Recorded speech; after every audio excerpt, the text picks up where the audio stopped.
नमस्कार, मैं हेमंत कृष्ण द संकेत लाइव में आपका स्वागत है। दोस्तों, पूरे देश में 3-4 राज्यों में चुनाव का माहौल बन चुका है। आज जम्मू कश्मीर में मतदान हो रहा है। हरियाणा के लिए कांग्रेस ने आज अपना घोषणा पत्र जारी किया और आज केंद्र सरकार ने वन नेशन वन इलेक्शन का प्रस्ताव को मंजूरी कैबिनेट में दे दी है और आज ब्रीफिंग में यही बताया गया, जिसे अगले सत्र में बिल के रूप में पेश किया जाएगा। तो एक माहौल देश में वन नेशन वन इलेक्शन की बहस छिड़ी नहीं गई है, माहौल पूरी तरीके से बन गया है और अगर अगले सत्र में ये बिल लाया गया तो पास भी हो जाएगा। और आज ही हरियाणा के चुनाव के लिए कांग्रेस ने अपना घोषणा पत्र जारी कर दिया है। अब घोषणा पत्र जो जारी किया है उसमें सब कुछ फ्री वाला, मुफ्त वाला जारी हुआ है। हमारे साथ आलोक त्रिपाठी जी मौजूद हैं, इस पर उनसे विस्तृत चर्चा होगी। आपसे हमारा पहला प्रश्न है कि कांग्रेस ने आज अपना घोषणा पत्र जारी कर दिया है, कल इसी का मिला जुला संकल्प पत्र भारतीय जनता पार्टी भी जारी करेगी। कांग्रेस ने जहां पुरानी पेंशन बहाल करने का वादा किया है, वहीं उसने 7 नारों के साथ अपना घोषणा पत्र जारी किया है, जिसमें पुरानी पेंशन को अगर छोड़ दिया जाए तो जो उनके 6 प्रस्ताव और हैं कि हम अगर चुनाव जीत जाएंगे तो ऐसा ऐसा करेंगे जिसमें सारी चीजें मुफ्त की ही हैं, तो उस पर आपका क्या कहना है?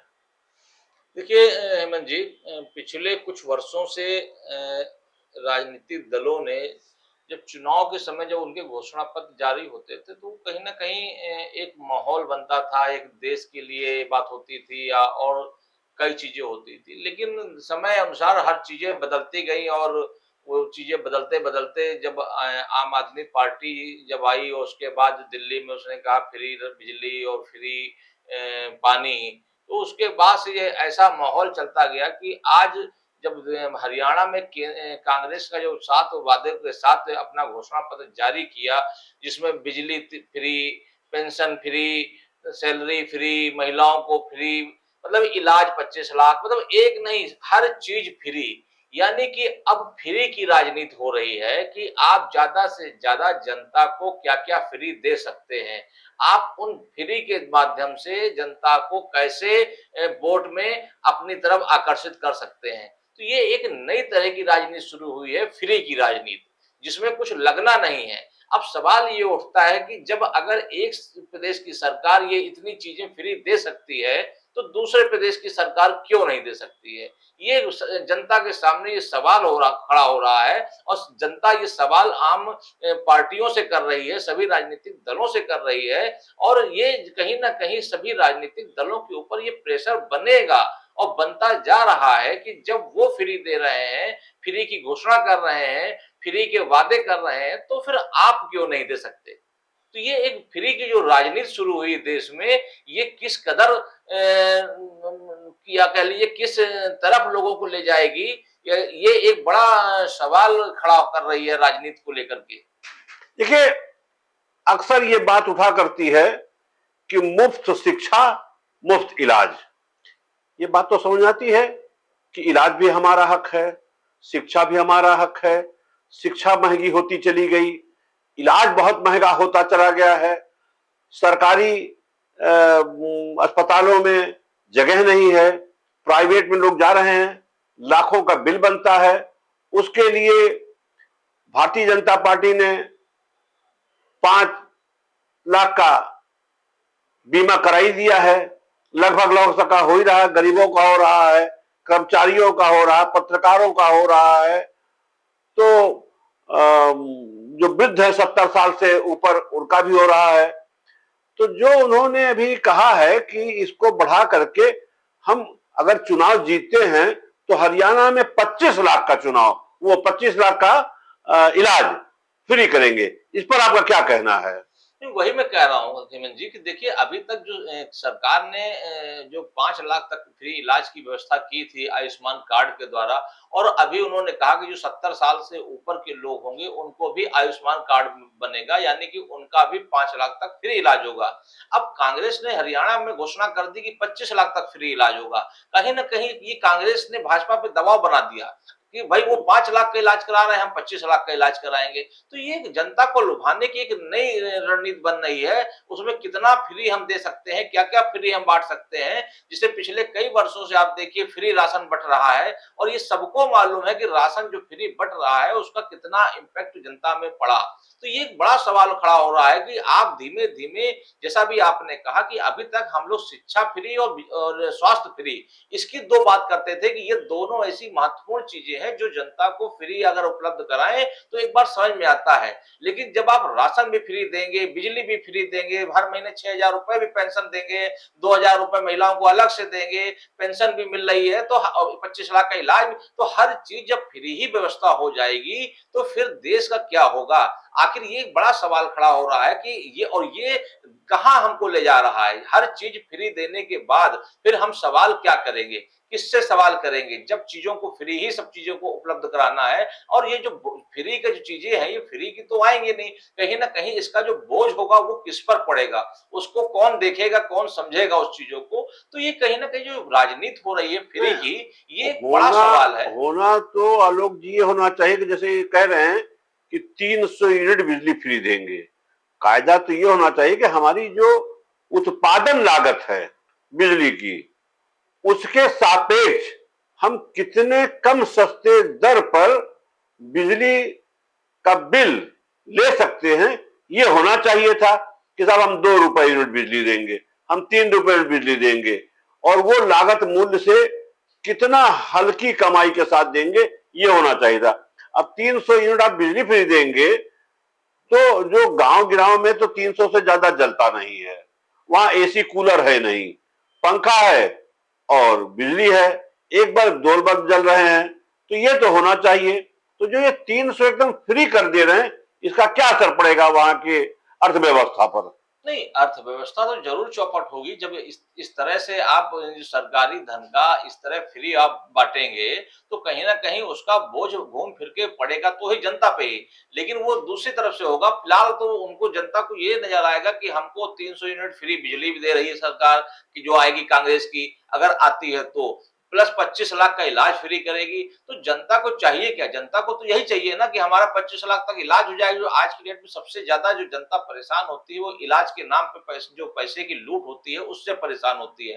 तो अगर 25 लाख तक का इलाज हमारा फ्री हो रहा है, बिजली हमारी 300 यूनिट तक फ्री हो रही है, तो ये जनता तो यही चाह रही है। लेकिन सवाल ये होता है कि क्या और मुद्दे खत्म हो गए हैं जो हम फ्री की राजनीति पे उतर आए हैं? आखिर ये क्या हम किस तरफ हम जा रहे हैं कि एक प्रदेश ने कहा हम 100 यूनिट बिजली फ्री देंगे, दूसरे ने कहा कि हम 200 यूनिट देंगे, अब 300 यूनिट हो गई है।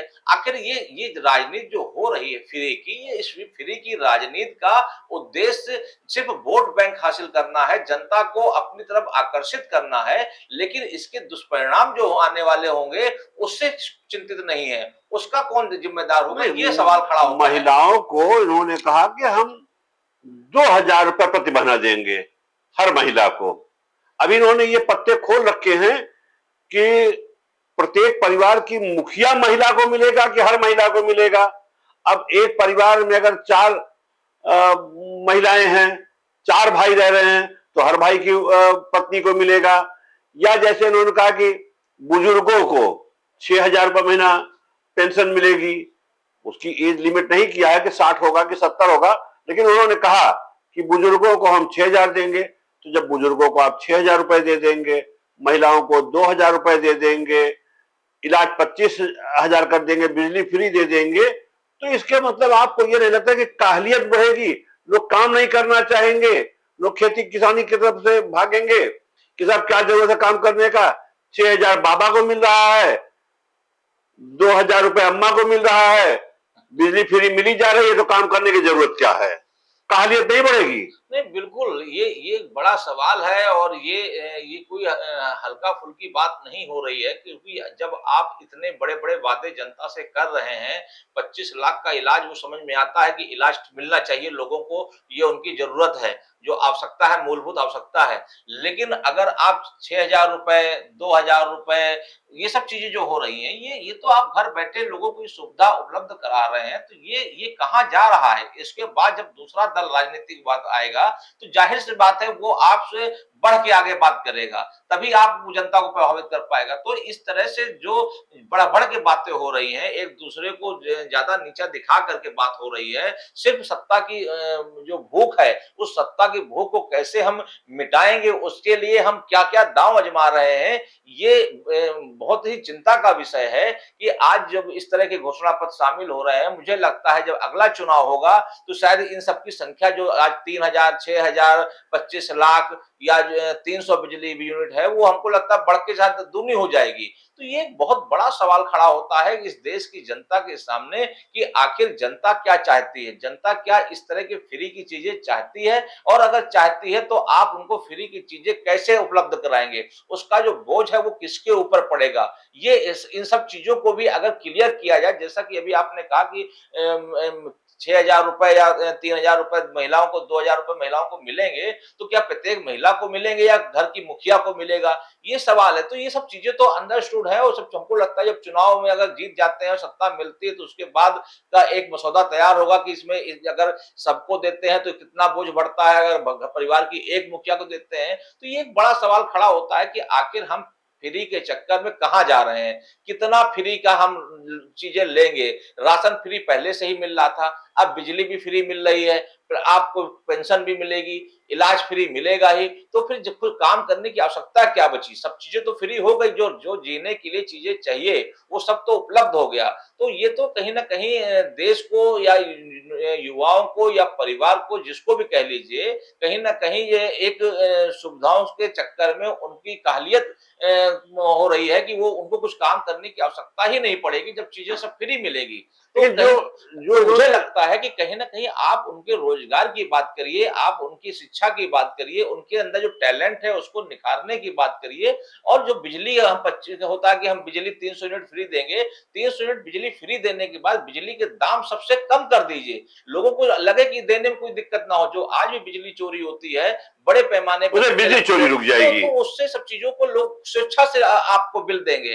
लेकिन आप उस दिशा में काम ना करके आप जनता को लुभाने की बातें हो रही हैं और जनता उस लुभावनेपन में कहीं न कहीं फँस जाती है और उसका जो खामियाजा देर-सवेर जनता को ही भुगतना पड़ रहा है। अच्छा, जो इनके 7 नारे हैं फ्री का देने का, उसमें छात्र और नौजवानों के लिए कुछ नहीं कहा, शिक्षा के लिए कुछ नहीं कहा है कि भाई हम शिक्षा सस्ती कर देंगे और नौजवानों को एग्जाम देने में या नौकरी देने में क्या करेंगे, रोजगार देने में क्या करेंगे, उस पर पूरी तरीके से उन 7 नारों में कहीं कोई जिक्र नहीं है।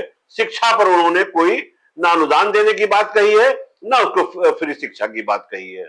जी, ले जो उन्होंने देखिए जो उन्होंने फ़ोकस उन चीज़ों को किया है जिससे जनता प्रभावित हो सकती है और जिससे पूरा परिवार प्रभावित हो सकता है। क्योंकि जैसे 300 यूनिट बिजली, तो उस बिजली के बिल से पूरा परिवार प्रभावित होता है कहीं न कहीं। तो ये उन्होंने उसको अलग-अलग वोटर को प्रभावित कर रहे हैं। मतदाताओं को प्रभावित करेगा, क्योंकि वो अगर वो युवाओं की बात करते, महिलाओं की बात करते तो अलग-अलग चीज़ें थी। तो उन्होंने पूरे परिवार को समेटने की बात की, जैसे इलाज की बात की कि 25 लाख तक का इलाज फ्री होगा, यानी कि उस परिवार को सीधे लाभ मिलेगा।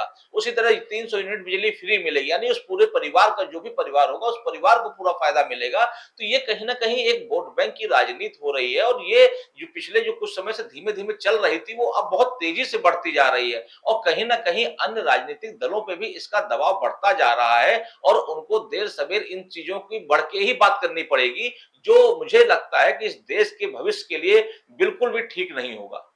कांग्रेस शासन में 2013 में खाद्य सुरक्षा अधिनियम लागू हुआ था और वो आने वाली सरकारों को भी देना पड़ा है।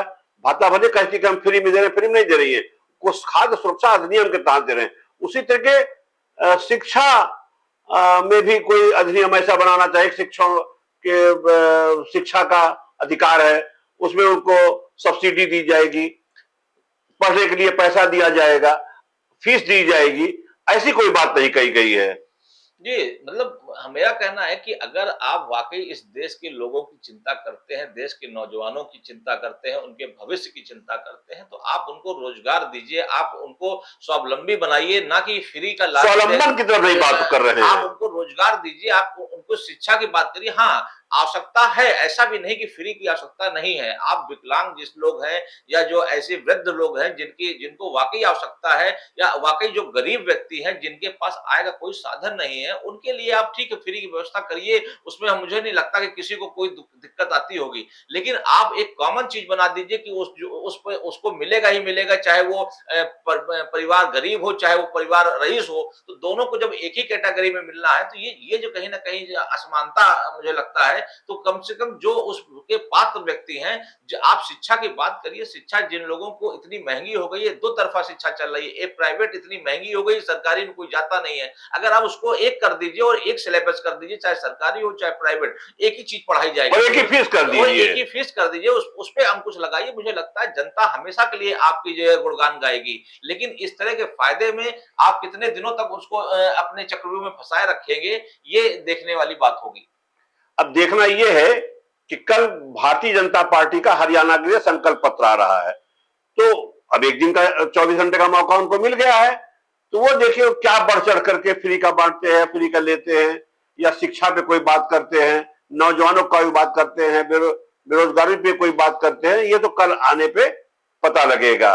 बहरहाल आज के लिए इतना ही, कल फिर मिलते हैं आपसे।